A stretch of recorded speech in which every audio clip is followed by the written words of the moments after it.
જો એક મહિનાના 2 પખવાડિયા હોય અને એમાંય 2 પખવાડિયામાં 1-2 એકાદશી પણ હોય. પ્રભુ મારે તો હંમેશા એકાદશી છે.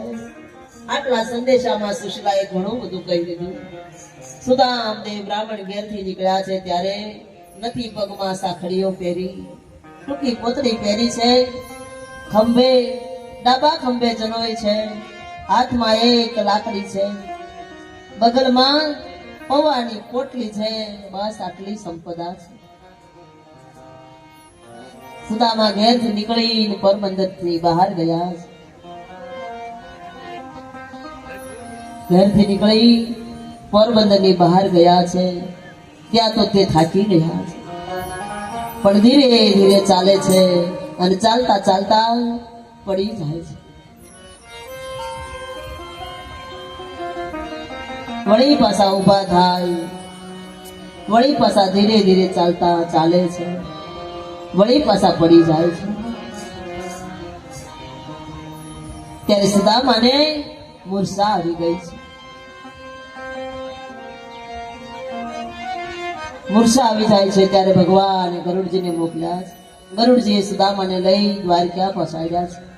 ત્યારે સુદામાની મૂર્છા ઉતરી અને ત્યાં આજુબાજુને કોઈને પૂછે છે, કોઈ ભાઈ આ કઈ નગરી છે?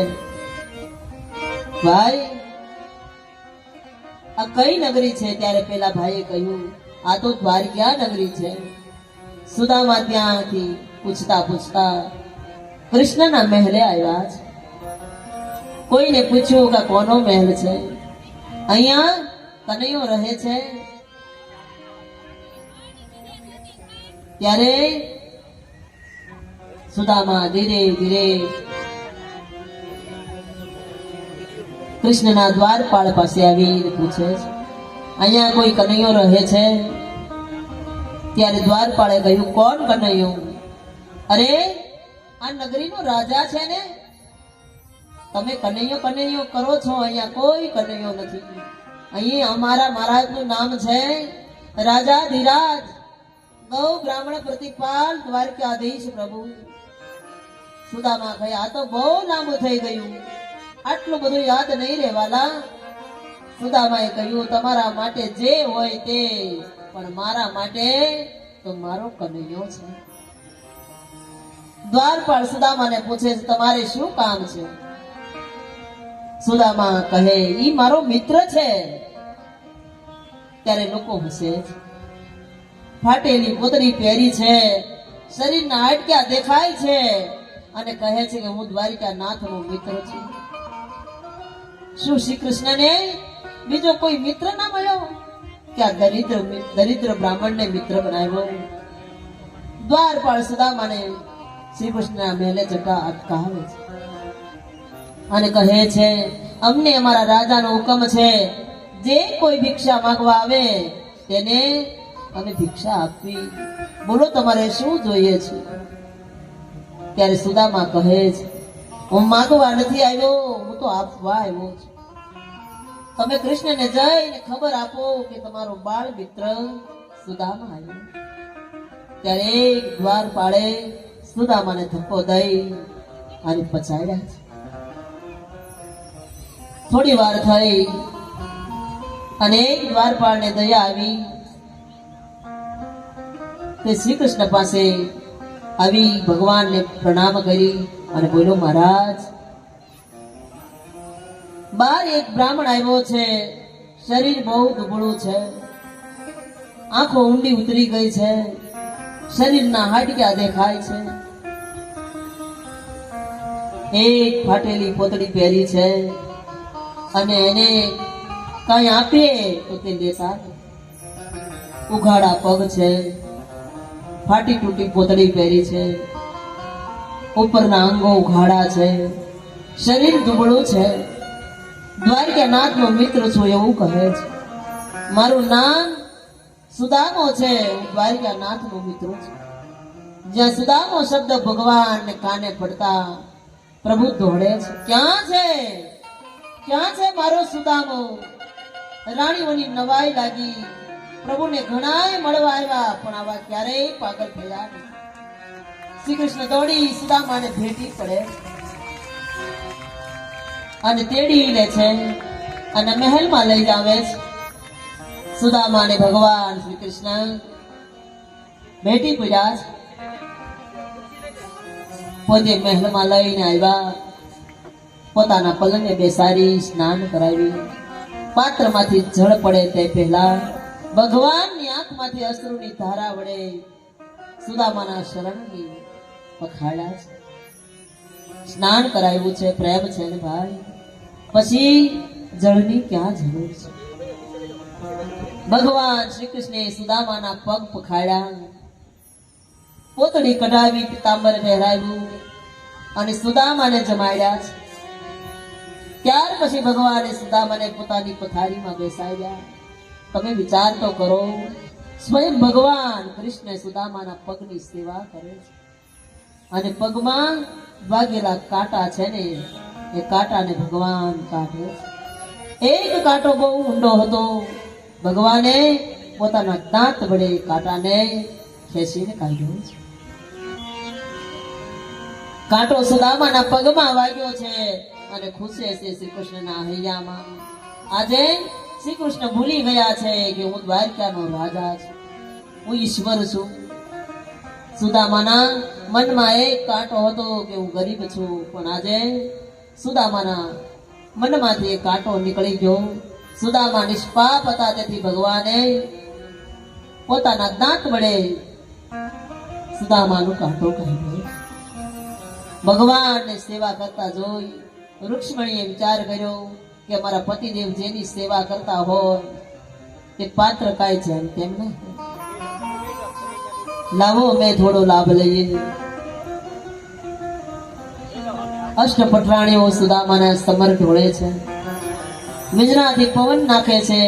તમે વિચાર તો કરો, હવે આનાથી વધારેમાં વધારે ધનિક કોણ હોઈ શકે? ત્રણ ભુવનનો નાથ, જેને પગ દબાવતો હોય અને જેની અષ્ટપટરાણીઓ જેને પવન નાખતી હોય, આનાથી મોટો રાજા ગોતવા ક્યાં જવું હવે? રૂક્ષ્મણી ત્યાં સીધા, રૂક્ષ્મણી ત્યાં સુધી બોલ્યા છે. આ બ્રાહ્મણના ભાગ ખોલી ગયા કે ભગવાન એના પગ દબાવે છે. આ બહુ અદ્ભુત લીલા છે વાલા. ભગવાન કહે, સુદામા તું આશ્રમમાં તો વિરક્તપણાની બહુ મોટી વાતો કરતો હતો, તે લગ્ન બગ્ન કર્યા કે નહીં? સુદામા કહે, હા કનૈયા, મેં લગ્ન કર્યા. મારી પત્ની લાયક છે અને એના કહેવાથી જ હું તને મળવા આવ્યો છું. શ્રી કૃષ્ણ કહે છે, તો મારા ભાભીએ મારા માટે જરૂર કંઈક મોકલ્યો હશે. હા કનૈયા, તારા ભાભીએ તારા માટે સંદેશો એક મોકલ્યો છે. એક માસ દોય પાક મેં દો એકાદશી હો, સો પ્રભુ દીન દયાલ ને નિત પ્રતિદેવી હો. કનૈયા, આ તારી ભાભીએ કેવડાવ્યું છે. ભગવાન આંખના ખૂણા ભીના થઈ ગયા. હે ભગવાન, એક મહિનામાં 2 એકાદશી આવે, પણ મારે તો હંમેશના માટે એકાદશી છે. ભગવાને સુદામાનો હાથમાંથી પૌવાની પોટલી ખેંચી લીધી અને ભગવાન ઘેરથી એ પોટલીને ખોલે છે. ભગવાનના ઘેરેથી એ પોટલી ખોલે રૂક્ષ્મણીજી, એમાં 4 મુઠ્ઠી પૌવા હતા. આ પૌવાને જોઈ ભગવાનને મા યશોદાના પૌવા યાદ આવી ગયા. જ્યારે મા યશોદા સાકર અને દૂધમાં પૌવા પલાળી આપતા હતા, પણ આ તો સુદામાના પ્રેમના પલાળેલા પૌવા. આ દૂધ સાકર કરતા પણ વધારે મીઠા હતા. પછી તો ભગવાને સુદામાને કહ્યું, અલ્યા હજી તને એકલા ખાવાની આદત નથી ગઈ? સુદામા યાદ છે તને? આપણે 2 આશ્રમમાં ભણતા હતા, ગુરુમાએ આપણને લાકડા લેવા મોકલ્યા હતા અને આપણને સણ્યા આપ્યા હતા. અને તું મારા ભાગના ચણ્યા ખાઈ ગયો હતો, યાદ છે? સુદામા કહે, હા, બધાની વચ્ચે મારું શું કામ ઉઘાડું કરે છો? જવા દે ને હવે. કારણ કે તે દિવસે બનેલું એવું કે સુદામા પાસે થોડા ચણ્યા હતા, તે સુદામા ખાતા હતા. ખાવાનો અવાજ સાંભળી કૃષ્ણે પૂછ્યું, મિત્ર, તું શું ખાય છે? સુદામાએ એમ વિચાર્યું કે ચણ્યા ખાઈશ, એમ કહીશ તો થોડાક આપવા પડશે, એટલે સુદામદેવ ખોટું બોલ્યા કે હું કાંઈ ખાતો નથી, આ તો ઠંડીને લીધે મારા દાંત કડકડ કડકડ થાય. સુદામાએ એ દિવસે એકલા ખાધું, તેથી તે દરિદ્ર થઈ ગયા. એટલે એકલા ક્યારેય ખાવું નહીં મારા વાલા. જે મળે જે હોય થોડાક માંથી થોડુંક કોઈને આપીને ખાજો. ભગવાને સુદામાના એક મુઠ્ઠી પૌવા ખાધા.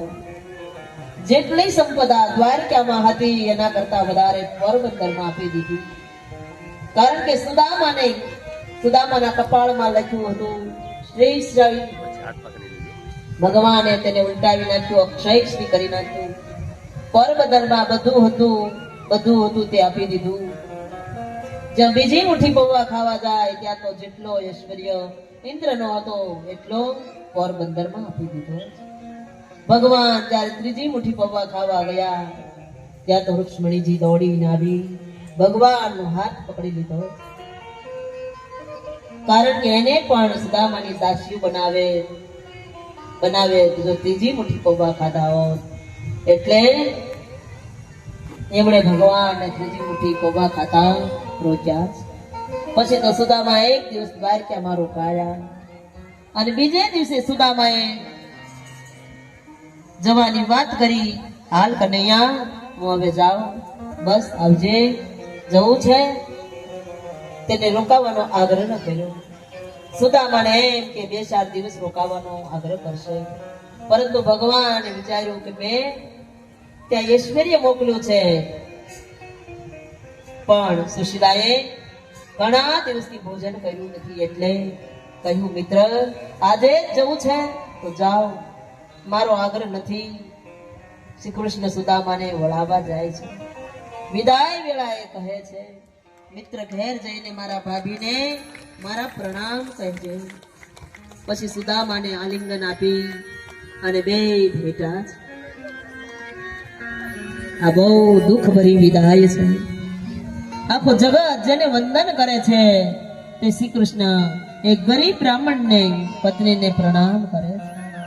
સુદામા સુદામપુરી આવ્યા છે, પોતાની ઝૂંપડી શોધે છે. ઝૂંપડી મળતી નથી. ઝૂંપડીની જગ્યાએ મોટા મોટા મહેલો ખડા કર્યા છે.